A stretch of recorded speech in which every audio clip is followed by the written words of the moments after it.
La fuerza es la capacidad madre que posee el ser humano. Si bien la fuerza tiene distintos tipos y puede haber diversos conceptos y diversos tipos de concepciones con respecto a la fuerza, así como muchos autores han hablado acerca de la fuerza. Hoy veremos distintos tipos de fuerza, pero he escogido y seleccionado el trabajo que realizó Tudor Bompa en su libro Priorización de la fuerza para poder analizar mejor estos tipos de fuerza de los que hablaremos más adelante. Entonces, Tudor Bompa en su libro de Priorización de la Fuerza habla de distintas fases. Estas fases tienen como propósito llegar a la mejor forma, de la mejor manera, correcta, óptima al desarrollo de la fuerza del atleta. Esto también refiere a evitar o reducir el porcentaje de lesiones durante su proceso. En la primera fase se refiere a una adaptación anatómica. En esta adaptación anatómica lo que se busca es fortalecer o hacer una carga paulatina del implemento de la fuerza, pero se va a una cuestión interna. A esta cuestión interna me refiero a lo que une al músculo a los huesos, refiriéndonos a los tendones, así como también las articulaciones, lo que une hueso con hueso, donde Tudor Bompa propone en su trabajo que ahí debe ser un trabajo paulatino, progresivo, que irá adaptando al cuerpo, como lo dice la misma fase de este trabajo, a una adaptación anatómica. Y bueno, aquí entrará nuestro primer concepto, ya que algo que permite desarrollar bien esta fase es la fuerza isométrica. Iso se refiere a una misma distancia que no cambia, métrica justo esta medida que no va a cambiar, que va a ser una constante. Entonces esa fuerza isométrica se va a referir a que podamos realizar un trabajo de fuerza de forma estática y durante cierto rango de tiempo. Ahora bien, dentro de esta misma priorización de la fuerza y en la primera fase que se refiere a la adaptación anatómica, se encuentra otro de los conceptos que veremos de la fuerza. Esta fuerza resistencia, valga la redundancia, esta fuerza resistencia lo que se va a referir es a poder realizar un estímulo de fuerza, pero durante un tiempo prolongado o de acuerdo al deporte que se está trabajando. Tudor Bompa en su libro de la priorización de la fuerza propone algo que se llama el entrenamiento en circuito. Este entrenamiento en circuito lo que quiere hacer es trabajar diversos grupos musculares con básicamente el propio peso del cuerpo humano, diversas estaciones, pero a su vez sí también implementando pesos, pero pesos ligeros. Pueden ser gomas de resistencia, balones medicinales, la barra de las pesas, solamente la barra sin ningún tipo de peso extra, porque aquí lo que se busca es justo generar esa resistencia en el cuerpo de poder estar realizando un estímulo de fuerza de manera constante y durante un tiempo considerable, es decir, prolongado, no solamente hacer algo explosivo durante unos segundos, sino poder realizar este estímulo de fuerza de manera continua y constante sin depletar la técnica, en lo que estos tipos de circuitos nos pueden ayudar. Pero también hay otras cuestiones como es el bodyweight, la calistenia, que pueden ayudar a fortalecer esta parte, esta fase de la resistencia.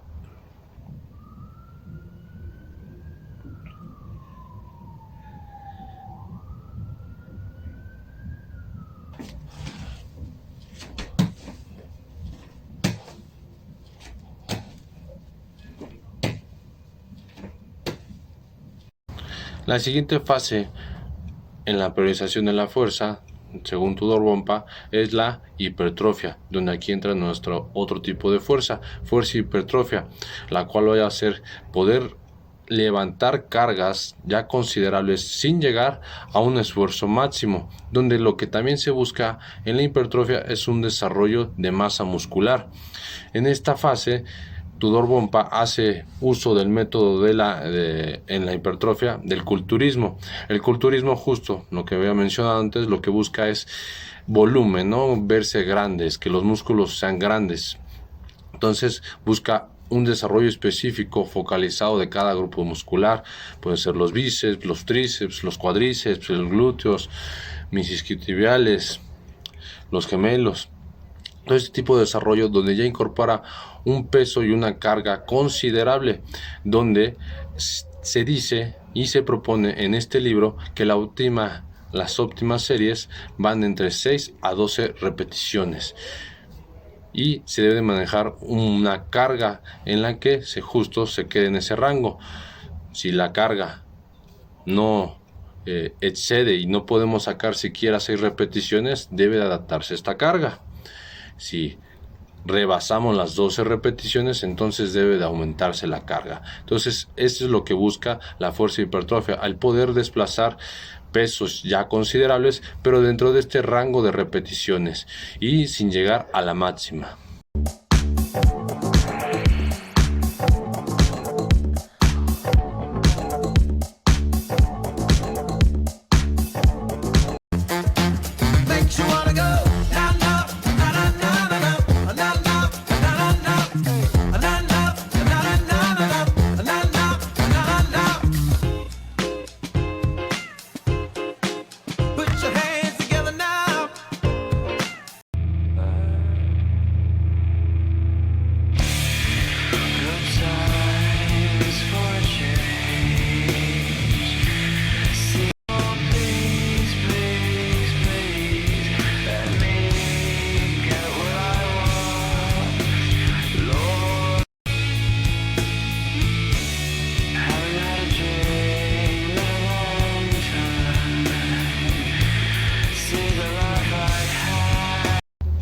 La siguiente fase, la fuerza máxima, a la que refiere la periodización de la fuerza de Tudor Bompa, se refiere justamente, como lo dice la misma expresión, es esta capacidad de poder realizar un esfuerzo máximo, donde a diferencia del trabajo de hipertrofia, nuestras repeticiones y series se verán más disminuidas. Esto se debe a que la demanda del porcentaje del esfuerzo de todos los grupos musculares a los que se está sometiendo el estímulo va a propiciar un agotamiento mayor. Y qué mejor para ver esta diferencia que viendo un poquito de lo que se refiere en este tipo de cargas. La diferencia, como lo vimos anteriormente en la hipertrofia, que eran de 6 a 12 repeticiones. En el caso de la fuerza máxima estamos hablando solamente de 1 a 4 repeticiones. Y nuestra selección de ejercicios es menor, es de 3 a 5 ejercicios. Así como las series que se llevarán a cabo van entre 6 y 10. Y justo a lo que me refería con el agotamiento, se ve reflejado en el tiempo de descanso que habrá entre cada serie. Este tiempo de descanso que propone Tudor Bompa en su libro va de los 3 a los 6 minutos. Entonces aquí podemos ver que la fuerza máxima es esa capacidad que tiene el cuerpo del ser humano de ir de un 85% a un 100% de su capacidad para poder realizar un estímulo de fuerza a su máxima. Y muchos ejercicios de los que podríamos tener se ven acortados, porque aquí lo que se busca en la fuerza máxima es hacer un gran reclutamiento de todos los grupos musculares. Siendo más específicos, ejercicios donde podemos ver esto es el peso muerto, sentadilla libre, press de banca y press militar. Y algunos deportes en los que también podemos ver esto son la halterofilia o competencias de strongman, de justamente el hombre más fuerte, donde se ve esta expresión.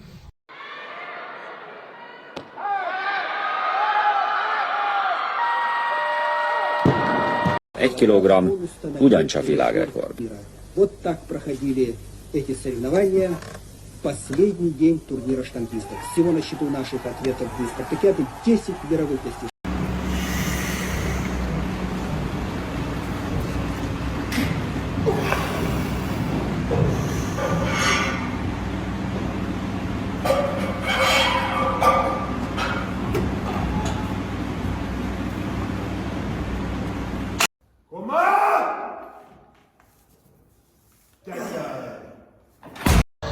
La siguiente fase de la que nos habla la priorización de la fuerza de Tudor Bompa es la conversión a potencia. La potencia lo que hace es combinar dos capacidades condicionales del ser humano. En este caso es la fuerza más la velocidad, con lo cual se quiere dar a entender que es realizar un estímulo de fuerza a la mayor velocidad posible. Entonces, aquí lo que veremos en la priorización de la fuerza de Tudor Bompa es que nos habla de distintos métodos para poder llegar al desarrollo de esta capacidad, con lo cual estamos también ya entrando en lo que sería otro tipo de fuerza, la cual es la fuerza explosiva. Meramente es el desarrollo de una potencia. La potencia, como ya habíamos visto, es la combinación de fuerza con velocidad, y dentro de los métodos que nos habla Tudor Bompa está el método isotónico, Isotónico es mantener el mismo tono, es decir, en otras palabras, que es mantener la misma tensión muscular durante el tiempo que realizamos la ejecución, pero hay un cambio de elongación por parte de los músculos. Un ejemplo claro de esto es el levantamiento de pesas, donde realizamos un estímulo de fuerza a la mayor velocidad posible, pero justo hay un cambio de elongación de los músculos. Otro de los métodos que nos habla la priorización de la fuerza de Tudor Bompa es el método balístico. Este método balístico lo que hace es usar implementos de poco peso en los cuales se puede realizar movimientos cíclicos a una gran velocidad. Un ejemplo claro de esto está cuando hacemos entrenamientos con pesa rusa, con kettlebells, movimientos como American Swing, donde tomamos la pesa rusa y la llevamos por arriba de nuestra cabeza, pero lo hacemos de una velocidad rápida y constante con una carga pequeña, pero que podemos desplazar con gran fuerza a gran rapidez. Y otro método de los que menciona Tudor Bompa es el método pliométrico, donde hay 3 fases: una fase excéntrica, una fase isométrica corta y una fase concéntrica, que justo lo que consiste es pasar de estas fases de una forma rápida, refiriéndonos nuevamente a la velocidad. Entonces el desarrollo de potencia es fundamental en la fuerza, lo cual nos lleva a la fuerza explosiva. Y otro componente que nos va a ayudar a conceptualizar la fuerza explosiva es el desarrollo de la resistencia muscular. La resistencia muscular lo que se refiere es esa capacidad de contraer los músculos de manera constante, y esto aunado a la potencia nos da como resultado fuerza explosiva. Bien, ahora hablaremos de la resistencia. Hay que recordar que la resistencia es la capacidad condicional del ser humano, que se refiere a esa capacidad de poder realizar un ejercicio físico, de soportar determinado estímulo sobre el cuerpo humano durante un rango de tiempo y poder realizarlo de la forma óptima. A esto se refiere a que lo realicemos de acuerdo al deporte del que se trate, con la técnica adecuada y durante un buen tiempo, y podamos reponernos ante este ejercicio. Cuando no se repone, se habla de que no hay una buena resistencia. Bueno, hablaremos de 2 tipos de resistencia: la resistencia aeróbica y anaeróbica. Aeróbica, a la que se refiere justo por las primeras letras de la palabra, es de aire, que su suministro de aire principal va a ser el oxígeno. Este tipo de resistencia aplica para ejercicios que son de baja intensidad, pero son de largo tiempo, es decir, como un maratón, una carrera de ciclismo, de ruta, que es de grandes distancias. Justamente habla de este tipo de resistencias, donde el suministro principal de energía es el oxígeno y la intensidad es moderada. Mientras que la resistencia anaeróbica, justo todo lo contrario, habla de una poca presencia de oxígeno y donde sus suministros principales de energía son los fosfágenos y la glucógena, y hace un cambio contrario al otro tipo de resistencia, donde la intensidad es alta pero es a cortos tiempos. Entonces estos son los tipos de resistencias que tenemos. Bien, ahora nos toca hablar acerca de la movilidad. Esta movilidad a la que nos referimos es la capacidad condicional del ser humano para justamente poder realizar movimientos, pero vamos a dividirla en 2 partes: la movilidad articular y la movilidad muscular. La movilidad articular, justo como hace referencia a su nombre, es la capacidad de las articulaciones para poder realizar movimientos. Pero ¿cuáles son esos movimientos? Movimientos de flexión y extensión, aducción, aducción, rotación interna, es rotación externa, rotación interna, así como también circunducción. ¿Va? Cabe mencionar que estos movimientos de las articulaciones, que es flexión, extensión, aducción, circunducción, rotación, no son propias en todas las articulaciones. Dependiendo de la articulación, dependerá el movimiento que puede realizar. Estos movimientos más que nada nos ayudan a podernos desplazar y cambiar de planos. Recordemos que los planos que tenemos es el plano coronal o plano frontal, los cuales nos parte a la mitad, de tal forma que tenemos adelante y atrás, así como el plano sagital también entra en juego, ese que nos parte por la mitad pero nos divide izquierda derecha, y por último el plano transversal, cual nos parte por la mitad a la altura del ombligo, un poco más abajo a la cadera, y nos divide en arriba y abajo. Entonces este tipo de movilidad articular nos permite desplazarnos en los distintos planos y generar diversos movimientos.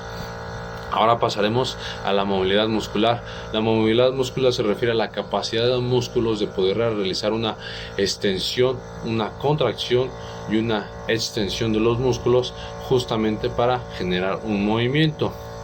Un ejemplo claro que tenemos es: elevo mi brazo y aquí se generan dos tipos de rangos, el rango activo y el rango pasivo. El rango activo es el que yo genero con mi propia fuerza, sin ninguna fuerza externa. Ahora imaginemos que llega alguien más, que esta mano es de alguien más. Entonces aplico y ayudo a que el rango, los grados de movilidad que tiene el brazo sea mayor. Entonces este tipo de grados, o más bien estos grados que se generan con la fuerza externa, se le conoce como rango de movimiento pasivo. El rango de movimiento activo será aquel que podemos generar con nuestra propia fuerza, y el rango de movimiento pasivo será aquel que será obtenido a través de la aplicación de fuerzas externas. Por último, cabe destacar que parte de la movilidad es nuestra flexibilidad, la cual se puede dar de forma estática o de forma dinámica. En cuanto a la forma estática, se refiere a quedarse haciendo uso de la flexibilidad por un tiempo considerable, es decir, 10-12 segundos nos quedamos en una posición donde estamos haciendo un movimiento, estamos usando nuestra flexibilidad y nos estamos quedando ahí por un rango de tiempo. En cambio, una flexibilidad dinámica se refiere a ampliar esta flexibilidad que tenemos, pero justo haciendo un cambio de planos y haciendo uso del mismo tipo de movimiento o de distintos movimientos, como puede ser de esta forma.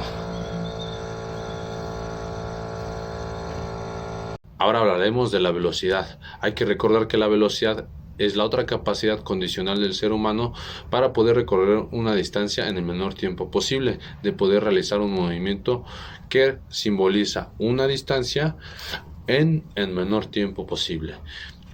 Hay distintos tipos de velocidad, pero hoy nos enfocaremos en dos tipos de velocidad: la velocidad máxima y la velocidad de aceleración. La velocidad máxima, como bien su nombre lo dice, será alcanzar nuestro tope, nuestro máximo, pero el otro componente que define la velocidad máxima es por cuánto tiempo podemos mantener dicho 100% de velocidad. Supongamos un ejemplo: un corredor de atletismo alcanza una velocidad máxima de 40 km por hora, pero dicha velocidad solamente la puede mantener por 2.5 segundos. Es un ejemplo. Esta sería mi velocidad máxima de este corredor. Ahora pasaremos a la velocidad de aceleración. Mismo ejemplo, no llegó de los 0 a los 40 km por hora en un instante. Fue teniendo incrementos de velocidad de forma paulatina, que de igual forma fue manteniendo una velocidad por distintos tiempos y fue creciendo. A esta velocidad se le va a conocer como la velocidad de la aceleración. De forma interpretada, justo tendríamos que la velocidad máxima de ese corredor son los 40 km por hora y que le duró 2.5 segundos. Y un pequeño trazo de cómo llegó ahí, son más capas de cómo llegó ahí. A los 37 km por hora duró 1.5 segundos, y todos esos lapsos de tiempo se repitieron hasta llegar a su máximo, que lo pudo mantener 2.5 segundos. Fue incrementando su velocidad 37, 38, 39 hasta alcanzar los 40 km por hora. Por último, vamos a hablar de las capacidades resultantes o combinadas. Dichas capacidades nacen de la combinación, valga la redundancia de la palabra, de las capacidades condicionales básicas, que son la fuerza, la velocidad y la resistencia. En el caso de la movilidad lo veremos más como un eje que permite la convergencia entre estas tres capacidades. La naciente de la fuerza y la velocidad es la potencia. La naciente de la fuerza con la resistencia es fuerza-resistencia, y la naciente de la velocidad con la resistencia es velocidad-resistencia. ¿Pero a qué refiere cada una de estas? Justamente la potencia se va a referir a poder realizar un estímulo con la mayor fuerza posible y la mayor velocidad posible, mientras que la velocidad-resistencia va a ser emplear la velocidad máxima por varios intervalos, es decir, que estamos adaptados para poder desarrollar esta velocidad por más de una ocasión. Y por último, la fuerza-resistencia se va a referir más a realizar un estímulo de fuerza, pero que justamente de igual manera podemos realizar más de una vez o por varias veces, manteniendo casi la misma o la misma magnitud de fuerza.